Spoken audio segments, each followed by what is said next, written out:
Bonjour et bienvenue dans notre émission Parents 2.0. Vous savez, cette émission qu'on a lancée avec beaucoup d'enthousiasme, où on partage, où on échange autour de la parentalité, de l'éducation de nos enfants. On a toujours plein d'anecdotes sur le sujet. Vous avez évidemment Nadège. Pile électrique. Nadège, sans gêne. Nadège, vous vous levez le matin, vous n'avez pas le moral. Vous regardez Nadège sans gêne sur les réseaux sociaux. D'ailleurs, ta danse, elle a fait fureur. Hein. Quand tu te lâches toute seule, on n'était pas en rythme et tout, mais alors toi, t'as déchiré. Soledad Franco, toujours sur son 31, l'élégance, la classe.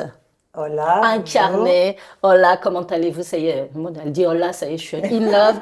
Voilà, et on a évidemment une pensée pour notre belle Audrey qui est au Canada, dans le froid. Tu nous manques. Tu nous manques, mais elle revient très rapidement dans une de nos émissions. Aujourd'hui, je reçois Nadia Carmel. Nadia Carmel, on a une longue histoire ensemble. Nadia, c'est pour moi un coup de cœur. Un coup de cœur de résilience. Tu étais venue parler dans notre émission à l'époque de ce qui t'était arrivé. Tu avais perdu tes 2 enfants dans un accident de voiture. Aujourd'hui, tu as 2 enfants. Tu as été résilient. Tu as continué à vivre là où on se dit que tout est terminé. Et tu n'as pas fait que ça, parce que sinon, tu n'es pas Nadia. Tu as décidé d'accompagner les gens en étant sophrologue et naturopathe. Tu accompagnes donc les enfants, les femmes enceintes, les femmes tout court. Hein. Donc moi, par exemple, pour bien manger, naturopathe, je peux venir te voir, voilà, que tu m'accompagnes. Ouais. Et tu as sorti donc un premier livre qui a été un carton, près de 50 000 exemplaires vendus. Oui. Et là, aujourd'hui, tu nous reviens avec 1, 2, 3, respire. Tu accompagnes les émotions des enfants pour harmoniser nos vies. T'as vu, je suis harmonisée. On est tout un peu enrhumés. D'ailleurs, juste anecdote rapide, parce qu'on a vécu quand même tous en tant que parents cette semaine des trucs de dingue. T'as la voix cassée, pourquoi? Elle se mouche sur mon pull trop souvent, je crois. Du coup, ça remonte un petit peu au niveau de la gorge. Ton enfant se mouche sur ton pull. Je te rassure, je suis aussi malade parce que ma fille est malade. Et donc, je lui dis pas de bisous. Elle me dit un bisou sur la bouche. Je dis sûrement pas. Et qu'est-ce qu'elle fait? Blagueuse qu'elle est, elle me lèche la joue. Donc, je suis malade, forcément. Rigole pas, toi, t'as fait aussi un truc pas mal, toi, avec ton fils. Moi, cette semaine, qu'est-ce qu'il m'a fait? Cette semaine, il m'a fait, je sais que c'est pas bien de mentir, maman, mais j'ai fait un tout petit mensonge. Vas-y, raconte.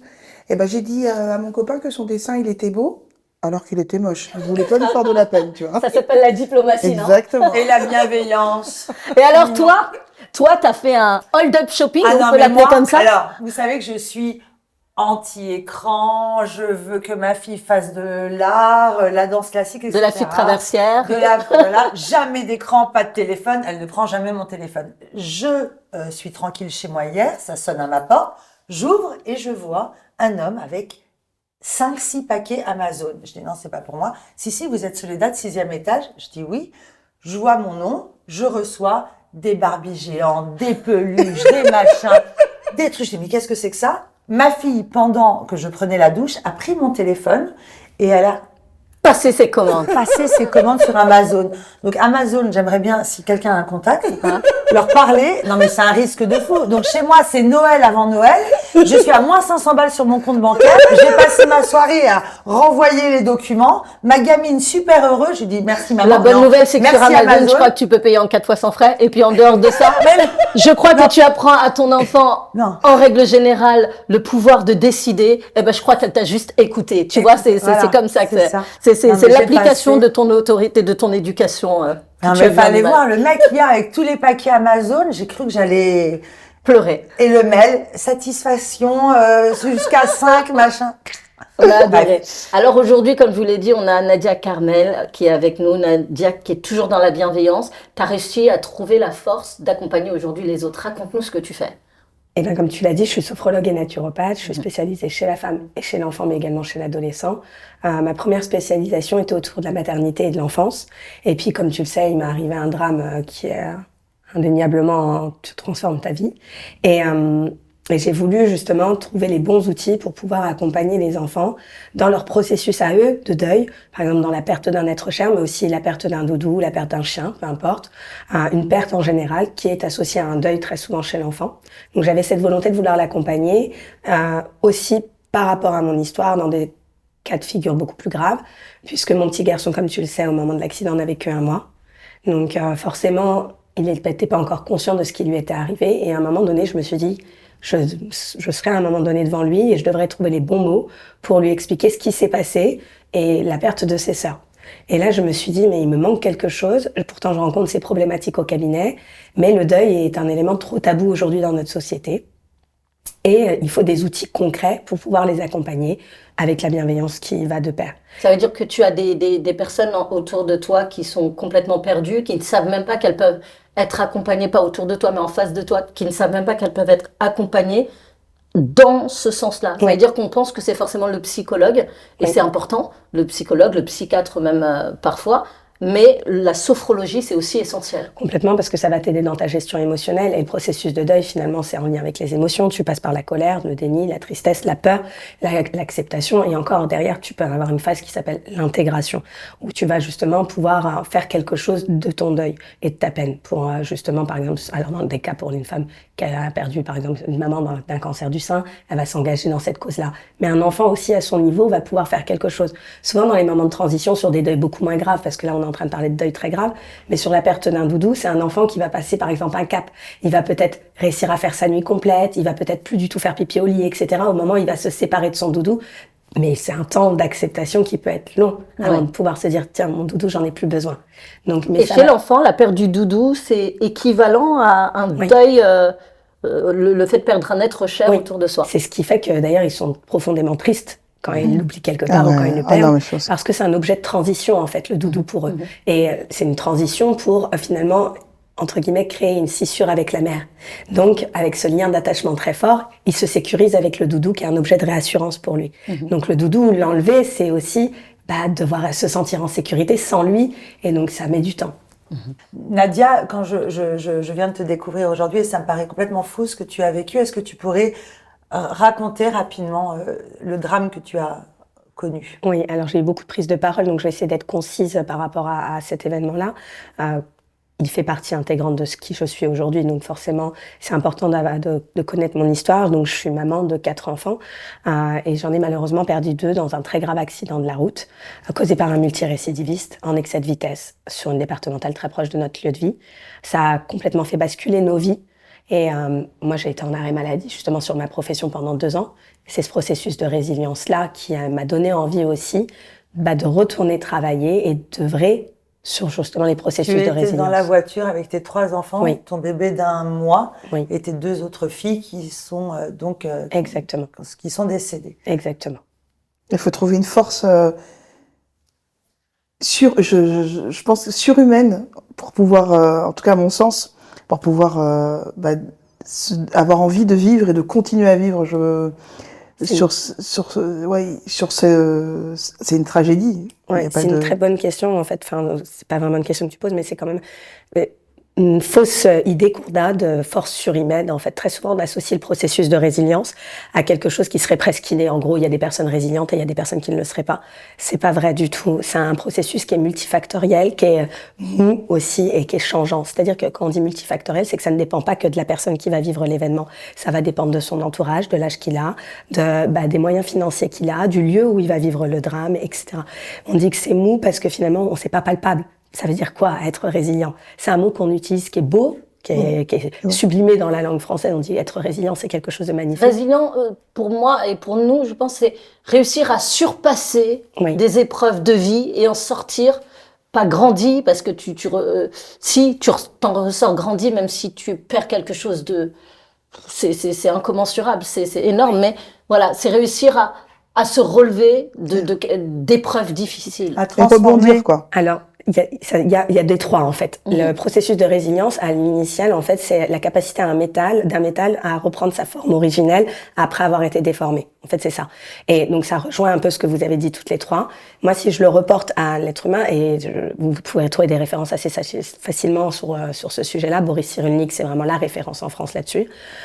C'est la capacité, moi, je dirais plus pour une personne à se réadapter, à s'adapter et se réadapter en fait. C'est-à-dire à pas dépasser l'obstacle, mais à composer avec et à pouvoir trouver des solutions, des stratégies pour pouvoir faire de sa vie encore quelque chose qui peut fonctionner. Je dirais que c'est plutôt ça le processus de résilience. Et quels sont, toi, aujourd'hui, c'est assez spécial parce que tu es la personne qui accompagne et tu as vécu. Moi, je trouve que ça, c'est très fort parce que les personnes qui sont en face de toi peuvent s'identifier et se dire, c'est possible, elle est là, elle est en face de moi, elle a survécu, parce qu'à ce moment-là, je pense qu'ils sont anéantis.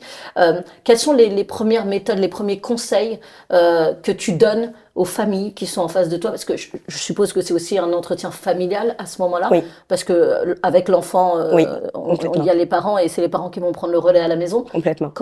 Quels sont les premiers conseils que tu donnes? Alors, très souvent, ça dépend à quel moment ils viennent. Tu vois, il y a une anamnèse qui est faite en début de consultation. La première consultation, elle sert à poser le cadre, en fait, si tu veux. Ça va dépendre si déjà l'annonce a été faite ou pas. T'as des personnes qui ne savent même pas l'annoncer et qui nous demandent du soutien là-dessus parce qu'ils ne savent pas comment ils peuvent annoncer ça. Ouais. Donc, c'est très particulier parce que l'enfant, il est déjà dans une charge émotionnelle. Il est éponge, donc bien sûr, il sent qu'il y a quelque chose qui se passe dans la sphère familiale, il a besoin de réponses, le parent n'est pas toujours capable de lui donner, et finalement, il vient nous demander d'être cette personne-là qui va pouvoir mettre des mots. Or, c'est pas à nous de le faire. Par contre, on va leur dire qu'ils peuvent se faire confiance et que les mots les plus simples sont souvent les plus justes. Souvent.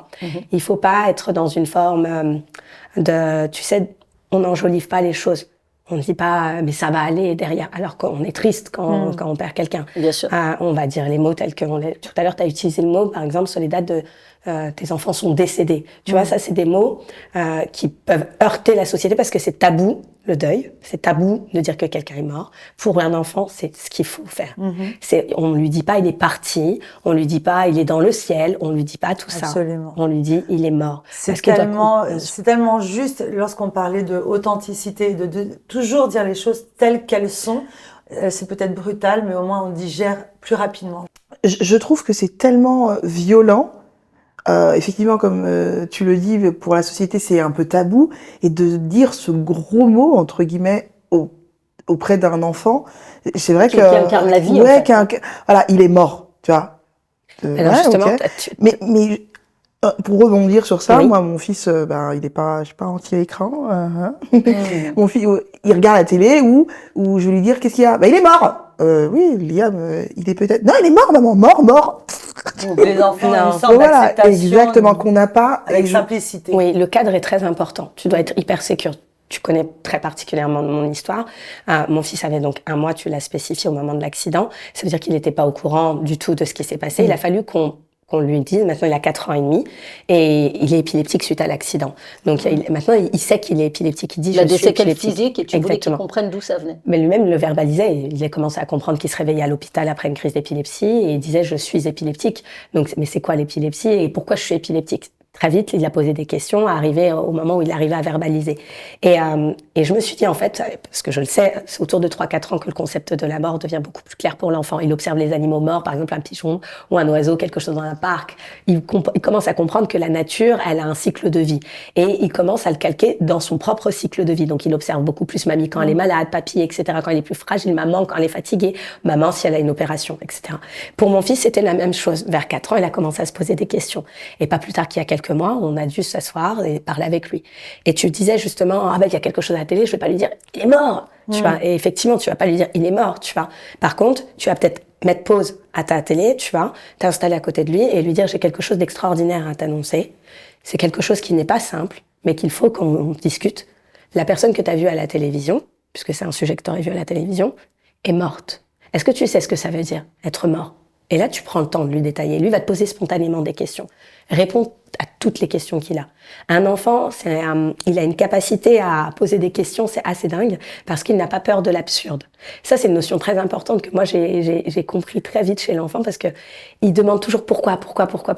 Et nous, on perd cette notion du pourquoi. Des fois, on va se poser des questions. Et puis, on veut surprotéger.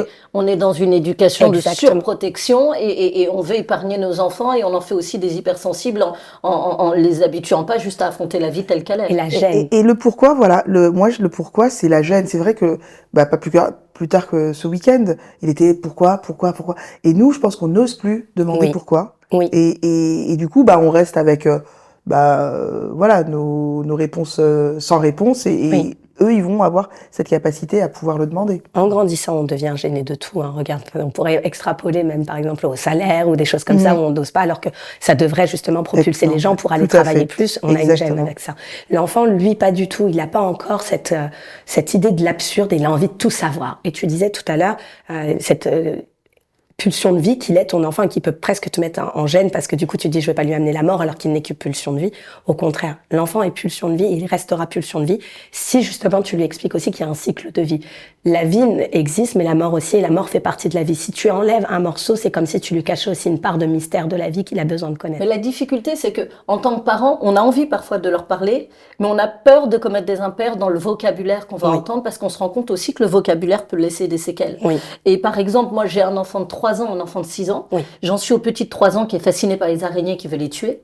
Oui. Et moi, je lui explique qu'on respecte la vie, donc tu ne tues pas une araignée quand tu peux juste la mettre dehors. Oui. Et à côté, j'ai ma fille qui pose plein de questions sur après, où est-ce qu'on va? On va dans le ciel, et après le ciel, il y a quoi? Il y a l'univers. Mais pourquoi tu dis ça? Parce que les gens, finalement, on les met en terre. C'est pas cohérent, t'es en train de m'expliquer qu'ils vont là-haut, mais pourquoi on les met là alors? Pourquoi on les met pas direct? Tu vois? Et il y a des questions qui sont tellement complexe pour l'adulte lui-même qu'il a peur de commettre des erreurs dans le vocabulaire utilisé. Oui. Donc, quel est ton conseil, toi, par exemple, aujourd'hui, pour qu'on puisse mieux accompagner? Je parle du deuil, mais c'est le sujet aussi sur la maladie, sur plein de choses, où on dit non, elle va bien, t'inquiète pas, ça va aller. Et puis un jour, ça va pas si bien que ça, et l'enfant le voit avec ses yeux, mais on lui a pas posé à côté les mots qui correspondent, donc il comprend pas cette différence entre, on lui dit oui, ça va aller, en fait, ça va pas du tout, tu vois. Et là, ce que tu donnais comme exemple par rapport à ta fille, en fait, certainement quand tu lui annonces quelque chose, elle doit sentir un peu, pas de la tristesse, parce que c'est pas toujours des sujets qui te touchent toi personnellement, mais c'est le malaise, tu vois. Et du coup, elle a envie de réparer, si tu veux. Donc, elle va essayer de trouver une solution pour que justement tu amènes à dire qu'en fait, bah non, il n'est pas vraiment mort, tu vois, c'est un peu ça. Ouais. Elle voudrait pouvoir réparer quelque chose. Au lieu de lui dire quelque chose qui n'est pas vrai, on peut pas réparer quelque chose qui n'existe plus. En revanche, lui dire qu'elle peut accueillir cette tristesse plutôt que d'être en lutte. Nous-mêmes, on a tendance à faire ça, on veut lutter, ne pas pleurer. On doit, parce que sinon on est fragilisé, sinon on est fragile, sinon on est perçu comme faible, etc. Et on ne veut pas justement céder à ces émotions-là. Le livre dont tu parles, que j'ai écrit là justement, 1, 2, 3, respire, c'est ça, c'est 1, 2, 3, respire, quoi. Accueille tes émotions. Dis-toi, mais pas de manière, tu vois, complètement abstraite, comme on peut entendre un petit peu partout à tout va, accueille tes émotions, c'est super vague. C'est juste, ressens où ça se place dans ton corps, demande-toi pourquoi ça se place là, pourquoi t'as peut-être le cœur qui bat plus vite, pourquoi t'as les mains moites, pourquoi t'as la nuque raide, pourquoi t'as la tête qui te fait mal, tu vois. Et ça, on peut retrouver ces phénomènes-là dans des sujets complètement différents, comme la phobie scolaire ou ce type de choses, qui peuvent être des moments pour l'enfant de connexion à lui-même et juste s'interroger, tiens, qu'est-ce qui se passe à l'intérieur de moi pour une fois? Au lieu de me demander qu'est-ce qui se passe chez l'autre, qu'est-ce que ma mère ressent parce qu'elle est triste là quand elle me dit quelque chose? Non, en fait, je ressens aussi quelque chose. Et il va falloir que j'apprenne à l'accepter et que je puisse redevenir maître de ce que je vis pour pouvoir non pas l'enlever, mais la transformer. Sinon, on a des enfants qui ne savent pas accepter les émotions, qui peuvent avoir des grandissent deuils pathologiques, avec, effectivement, fichés Et dans l'émotion. choisir des mots simples et l'acceptation de la réalité. Quand on parle, j'ai souvenir du décès de mon parrain.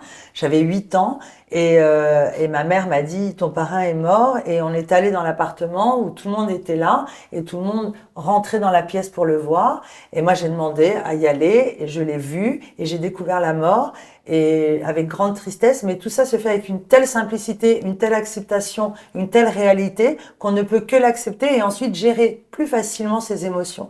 Je crois qu'il faut arrêter avec les non-dits ou alors le truc, le machin compliqué. On va droit au but, sans être abrupt et sans les choquer. Mais je pense que les enfants sont tout à fait capables d'entendre, et même le pourquoi de qu'est-ce qu'on fait après la mort. Tout simplement leur dire aussi, c'est une vraie interrogation, on ne sait pas, il y a différentes croyances. Ils peuvent tout entendre dès lors que c'est expliqué simplement avec intelligence et bon sens. Je crois qu'il faut toujours du bon sens. Et c'est un phénomène sociétal et culturel. On a perdu cette notion d'aller veiller le mort ou d'aller découvrir le mort. C'est-à-dire que maintenant, aujourd'hui, on a tendance à ne pas montrer les corps morts. Et du coup, ici en France, mais pardon, dans d'autres cultures. Moi, avant que je voie quelqu'un de décédé, j'avais 18 ans. Et dans mon entourage, je n'avais pas eu cette occasion-là. Et honnêtement, ça peut être traumatisant, ça peut être perturbant. Donc on se dit, nous en tant qu'adultes qui avons conscience de tout, ça nous choque, ça nous perturbe. Imagine pour l'enfant, on est forcément obligé de projeter ça au monde merveilleux de l'enfant, et on se dit mais il a autre chose à voir que ça. Et finalement non. Tu vois, c'est ce que t'expliques, c'est le mettre face à... Il faut toujours écouter l'enfant et son besoin et sa demande, il faut le solliciter pour savoir. Il y a des parents par exemple qui ne demandent pas s'ils veulent... Je te donne un exemple. Moi, j'accompagne quand même des enfants qui peuvent avoir perdu leur papa, leur maman, dans des circonstances parfois vraiment terribles. Ça peut aller d'une maladie à un suicide. C'est pas des choses anodines. Et parfois, on leur demande pas toujours leur avis. toujours demander à l'enfant. Absolument. L'enfant, faut lui demander, il peut soit être capable, Écouter soit pas les être capable. émotions et moins penser. Je suis tellement Exactement. d'accord avec ce que vous Et dites. des fois, comme on est pris dans notre tristesse, on est un peu comme dans notre quotidien, on est Engrainé, emporté dans voilà. les démarches administratives, les rendez-vous, etc. Et du coup, l'enfant suit et il est presque mis de côté. Et on n'écoute même plus ses conflits intérieurs qu'il vit actuellement face à ce qui est en train de se passer. Il faut pas oublier qu'en fait, c'est un petit être, oui, qui va suivre, mais qui vit des choses dès maintenant. Ouais. Et il faut se centrer dessus parce que Ça le concerne aussi, en fait. Bien sûr, parce qu'il y a deux choses qui peuvent se passer, même trois. Il peut avoir un deuil pathologique, il peut figer une émotion et il peut même switcher une émotion. C'est-à-dire passer, au lieu de ressentir de la tristesse, puisqu'on ne l'autorise pas à ressentir la tristesse, il va ressentir de la colère. Et vous allez retrouver un enfant qui va peut-être devenir violent, peut-être qui va parler mal, etc., parce que on ne leur a pas laissé le droit d'être triste au moment voulu. Tu sais, on parle du deuil et de l'accompagnement de l'enfant dans le deuil, des familles dans le deuil.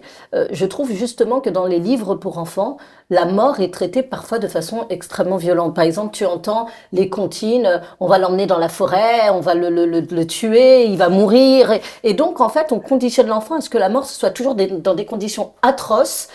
Tu vois, c'est le loup qui l'a mangé, voilà, l'autre qui l'a arraché le cœur de on l'a fait Blanche-Neige. cuire, on l'a fait ci. Voilà. Et quand tu Horrible. prends ça, d'ailleurs, on fera une émission sur le sujet parce que moi, c'est vraiment quelque chose qui m'a interpellée souvent. Mais on conditionne l'enfant dans un monde merveilleux de contes, de comptines, dans un truc assez rude. Et tu vois, moi, j'en suis à aujourd'hui lire des livres à ma fille qui a 6 ans pour lui raconter l'histoire de tel personnage ou tel personnage. Et donc, à un moment, je lui explique que cette personne est morte. Je change le mot. C'est très vrai. Parce que Bien je me sûr. dis, elle a 6 ans. Donc, je change le mot parce que la dernière fois que j'ai entendu le mot avec elle, c'était dans un contexte violent. Et puis, on est le soir, avant qu'elle dorme, j'ai peur qu'elle ait peur. Moi, je te rejoins énormément là-dessus. Les comptines, il y a un côté très hypnotique. En plus, on sait qu'en état d'hypnose ou de concentration extrême, le psychisme ne différencie pas la réalité de la fiction. C'est-à-dire que l'enfant qui écoute les contes et les comptines comme ça en répétition, il absorbe les informations et c'est comme ça qu'il se retrouve parfois à avoir des terreurs nocturnes, par exemple, ou des peurs. Et il va revivre en fait ces scènes-là. Et effectivement, quand c'est Petit Chaperon Rouge, ces histoires-là. Moi, je suis pas très fan de ça. En sophrologie, on utilise les contes sophrologiques, justement, et on utilise justement la pédagogie bienveillante et la pensée positive. C'est-à-dire que finalement, le parent va être bon dans l'histoire et la vision va être positive. Donc, par exemple, sur le deuil, ce que je te disais tout à l'heure, on travaille beaucoup autour des fleurs, par exemple, du jardin de fleurs, parce que vous voyez bien, toutes les fleurs sont différentes dans la nature. La tulipe, elle est bien droite. Il y a des petites fleurs qui sont un peu en clochette, comme ça, un petit peu plus rabaissées, etc. Donc, toutes peuvent nous évoquer une émotion, une sensation qu'on peut avoir pendant le deuil. Et l'enfant va naturellement s'identifier à ça. Et il va très vite comprendre là où vous voulez l'emmener. Il n'a pas de doute, en fait. Il comprend l'ambiance générale de l'histoire. Et c'est beaucoup plus doux pour lui d'entendre ça que d'entendre des histoires horribles où on ouvre le ventre de la grand-mère ou du loup de je sais pas quoi. Voilà. Nadia, merci pour ces éclaircissements.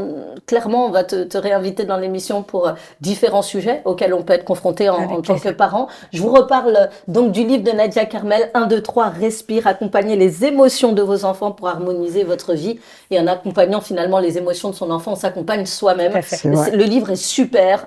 On peut y noter des choses. On peut même colorier. C'est super. Comment on accompagne la peine. C'est un véritable guide pour les parents et qui va vraiment vous accompagner dans votre quotidien et vous former finalement aux bonnes attitudes. Franchement, c'est un bijou, ce livre. Merci beaucoup. On sent que tu as mis beaucoup d'énergie, mais aussi beaucoup de pédagogie. Oui. C'est très ludique et voilà, je trouve que le titre représente bien ce qu'il y a dedans. 1, 2, 3, on respire. Et on avance. Nadia, tu restes avec nous. On passe à la rubrique d'après, les découvertes de la semaine. Vous allez voir, c'est canon. Et c'est parti pour les découvertes de la semaine. Vous allez voir, on vous a déniché des pépites. La première, elle est là. Moi. Alors, comment vous me trouvez les filles aujourd'hui? Tu es calée à Magnifique. Belle, élégante. Tu Ça aimes? s'appelle la confiance en soi, incarnée par Toledane. Absolument. Grâce à Héloïse qui a créé la marque Léa et Rose. Alors Héloïse, elle est devenue maman et elle a découvert les joies de l'allaitement. Alors quand on allaite, on met des gros t-shirts, on tire sur son col, on lève son truc. C'est compliqué, on ne sait pas comment faire. Et là, elle a imaginé une très jolie marque, des robes, des t-shirts, des chemisiers avec un petit zip. Donc voilà. Attention, c'est le moment caliente de l'émission. Hop, voilà. Et après Et après, tu mets ton bébé au sein et hop, tu refermes. Et dans des situations, au bureau, au restaurant, tu peux allaiter tout en étant Ou belle. tirer ton lait au bureau tirer tout ton en lait. étant sexy, jolie. Non, et, c'est très joli, c'est magnifique. franchement. Mais Moi, son je le mets, intention, elle est Mais tellement... moi, après, là, même maintenant, parce que j'ai plus personne à mettre au sein. Ça, je suis donc, pas sûre. Ça, c'est peut-être. Non, mais je le porterai pour une soirée ou autre. Ah, mais Franchement, tu c'est peux très. pas savoir, elle fait La des collection est robes, très belle. des jupes, c'est magnifique. Eh Vraiment, ben, les écoutez, jupes de toute pour façon, on vous met le lien, vous allez pouvoir découvrir la collection, on adore. C'est franchement, et voilà. c'est très bien porté. Ça, c'est pour renforcer encore la confiance en soi, mais c'est très très bien porté. Alors, la seconde découverte, c'est juste une tuerie. On connaît tous, Nadia, tu connais, quand tu rentres chez toi, t'es fatiguée, et on te dit quoi à ce moment-là? Qu'est-ce qu'on a ce soir? Ou alors, oh non, pas encore. Pas encore. Écoutez, notre invitée, elle s'appelle Amy Silla, elle a créé un concept génial, ça s'appelle Shape It Up. Je vous l'ai teasé en début d'émission, c'est le truc qui va révolutionner votre quotidien, vous allez l'aimer dès le premier regard. Elle nous rejoint, comment ça va, Amy? Ouais. En plus, c'est une bombe. Et bienvenue, ma chère. Merci beaucoup. On est très contente de t'avoir parce que t'es la nana qui va révolutionner notre quotidien, n'est-ce pas? Merci beaucoup, en tout cas, pour l'invitation. Avec plaisir. Et moi, je t'invite chez moi. Moi aussi. Non, moi, je te kidnappe chez moi. Qu'est-ce que t'as de beau à nous dire? C'est quoi Shape It Up? Alors, chez FitUp, c'est vraiment le réducteur de charge mentale des parents. Putain, j'ai En envie gros, d'être pour prise. faire simple, vous avez une cuisinière qui vient chez vous et en 2 heures, elle vous prépare tous vos plats de la semaine. Ok? On vous envoie un petit planning avec, en gros, comment réchauffer les plats, comment les conserver. Et voilà, vous rentrez chez vous le soir, les pieds sous la table, et vous n'avez plus qu'à réchauffer vos plats Pendant Mais une attends, semaine. pendant une semaine. C'est quoi l'idée? Elle est venue d'où? Raconte-nous un peu Sérieux. ton aventure là. Alors. Shape It Up, hein, c'est ça? Exactement. Alors, en fait, moi, il y a 3 ans, je suis maman d'une petite fille et j'ai repris mes études, donc dans le digital. Et le soir, en rentrant, en fait, c'était le stress. En gros, Qu'est-ce sur qu'on le va chemin faire du à retour à la manger? maison, exactement. Qu'est-ce qu'on va faire à manger? Je peux pas partir au parc parce qu'il faut que j'aille faire des courses. Mais qu'est-ce que je vais préparer, etc., etc. Je me dis, mais c'est pas possible. Le soir, on arrivait. Ma fille, je lui mettais des pâtes au beurre un soir sur 2. Avec la tranche de blanc de exact, poulet, voilà. Ça, ouais. on connaît. Et du coup, je me suis dit, mais c'est pas possible. Et j'ai commencé à chercher ce qui pouvait me faciliter la vie, j'ai rien trouvé. Et là, je me suis dit, bon bah, si ça n'existe pas, eh ben, je vais le créer. Et donc, du coup, je me suis dit, mais s'il y avait un chef qui venait à la maison et qui me préparait tous mes plats de la semaine, mais je serais refaite. Moi, je suis refaite. Et comment ça se passe? Tu envoies une liste? Bon, on prépare les courses? Comment... Alors, en gros, on a un site internet. Les Ok. familles à vous, elles font leur choix. Donc, on a 4 menus végétariens, 4 menus avec de la viande ou du poisson. D'accord. Vous faites votre choix de menu. On vous envoie une liste de courses. Donc, D'accord. vous faites les courses avec toutes vos Et ça habitudes encore, on peut le faire alimentaires. sur Internet. Exactement. Mm. À un moment, ça respecte les habitudes alimentaires des familles, les allergies, les intolérances, etc. En fait, on a voulu vraiment l'offrir à tout le monde ce service. Super. Et donc, et ensuite, vous bloquez un créneau et en 2 heures, vous avez votre cuisinière qui vient et qui vous fait tous les plats de la semaine. On Vous adore. rentrez, vous avez tous les plats qui sont... Charge mentale, ça te parle, non? Oui, complètement. Et en plus, c'est surtout la genèse de son idée, où elle a dit, c'était pas possible. Je ne peux pas tout gérer à la fois. Et donc, il faut que je trouve une stratégie pour pouvoir justement pas pallier à ça. Et c'est exactement ce qu'on cherche toutes en tant que maman. Ah ouais. Accepter On le a je ne peux toutes les pas yeux et comme se dire ça. la bonne solution. Mais j'en peux plus. Je sais plus quoi inventer, déjà d'une.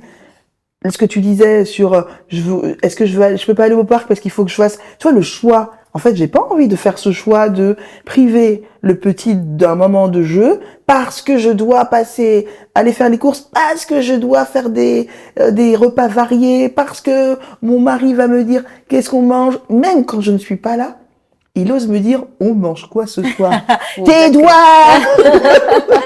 Non, et la bonne nouvelle, c'est que franchement, on a goûté. Oh, ton poulet yassa. Pardon. merci. Ce qui est intéressant, c'est que c'est pas les plats classiques. C'est pas poulet purée. C'est pas, voilà, on a des plats qui sont très différents et le poulet yassa, je peux te le dire, c'était une tuerie. Alors, quand on entend chef à domicile, on se dit, mais c'est inaccessible, c'est super cher niveau... Ça se passe comment? Et ben, en fait, franchement, en fait, on a voulu faire un service qui soit accessible au plus grand nombre de familles. Et en fait, ce qui est super avec chez FitUp, et vous avez kiffé, c'est que vous avez 50% de réduction d'impôts parce qu'on a un service à la personne et qu'on vient au domicile des familles. Donc, par exemple, je vais vous dire la formule la plus chère. D'accord. On a 5 dîners, ça veut dire que du lundi au vendredi, vous avez tous vos dîners de la semaine qui sont préparés. D'accord. On est à 480 € avant déduction d'impôts, 240 € après déduction d'impôts. Par mois. D'accord. Par mois pour toute la famille. Ouais. Alors, attends. C'est génial. Non, non. Ah ouais, c'est cool. C'est génial.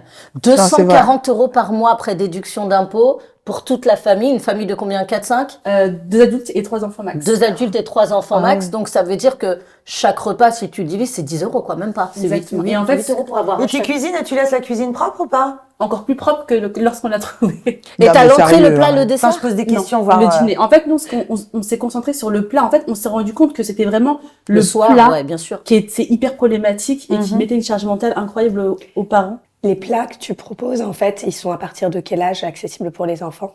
Alors, en fait, nous, on dit à partir de 3 ans. Parce qu'avant 3 ans, les enfants, ils ont des textures particulières. Donc, en fait, mais après, en fonction des familles et en gros, de l'habitude des enfants, voilà, enfin, ce qu'ils mangent à la maison, vous pouvez carrément lui proposer des choses un peu plus écrasées, par exemple, de ce que j'ai préparé, enfin, de ce que les cuisinières Non, font. c'est une révolution. c'est Et alors, on génial. appelle ça le batch cooking.